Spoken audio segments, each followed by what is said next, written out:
വിദേശ പണമിടപാടിൽ വീണ ടിയെ ചോദ്യം ചെയ്യാൻ ഇഡി. ഹാജരാകാൻ ആവശ്യപ്പെട്ട് സമൻസ് അയക്കും.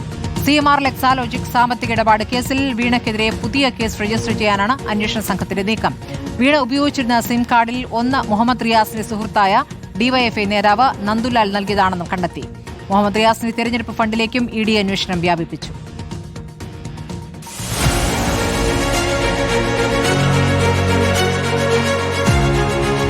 മെയ് 27-ന് വീണയുടെ തിരുവനന്തപുരത്തെ വാടക വീട്ടിൽ നടത്തിയ പരിശോധനയിൽ പിടിച്ചെടുത്ത ഡയറിയിൽ നിന്ന് സാമ്പത്തിക ഇടപാടുകളുടെ വിവരങ്ങൾ ലഭിച്ചുവെന്നാണ് ഇഡിയുടെ വാർത്താക്കുറിപ്പ്. വീണ 85 ലക്ഷം ദുബായിലേക്ക് കൈമാറിയതിനു പുറമെ 20 കോടിയുടെ കണക്കുകൾ ഡയറിയിലുണ്ടെന്നും ഇഡി വ്യക്തമാക്കിയിരുന്നു.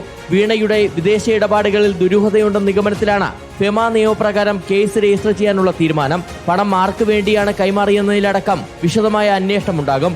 റെയ്ഡിനിടെ വീണ ഉപയോഗിച്ച മറ്റൊരാളുടെ പേരിലെ സിം കാർഡിന്റെ ഫോട്ടോയും ഇഡിക്ക് ലഭിച്ചിരുന്നു. സിം എടുത്തു നൽകിയത് മുഹമ്മദ് റിയാസിന്റെ സുഹൃത്തായ DYFI നേതാവ് നന്ദുലാലാണെന്നാണ് അന്വേഷണ സംഘത്തിന്റെ കണ്ടെത്തൽ. 2024 മുതൽ ഇന്റർനെറ്റ് കോൾ ചെയ്യാൻ വേണ്ടിയാണ് വീണ ഈ സിം ഉപയോഗിച്ചിരുന്നതെന്നാണ് ഇഡിയുടെ നിഗമനം. മുഹമ്മദ് റിയാസും വീണയും പറഞ്ഞതനുസരിച്ചാണ് സിം നൽകിയതെന്നും ഇതുപയോഗിച്ച് എന്താണ് ചെയ്തതെന്ന് അറിയില്ലെന്നുമാണ് നന്ദുലാൽ നൽകിയ മൊഴി. അതിനിടെ മുൻ മന്ത്രി മുഹമ്മദ് റിയാസിന്റെ തെരഞ്ഞെടുപ്പ് ഫണ്ടിലേക്കും അന്വേഷണം വ്യാപിപ്പിച്ചിട്ടുണ്ട്. 2021-ൽ റിയാസിന്റെ തെരഞ്ഞെടുപ്പ് പ്രചാരണത്തിനു വേണ്ടി വീണ പരസ്യ കമ്പനിയായ സോളസിന് പണം കൈമാറിയിരുന്നു.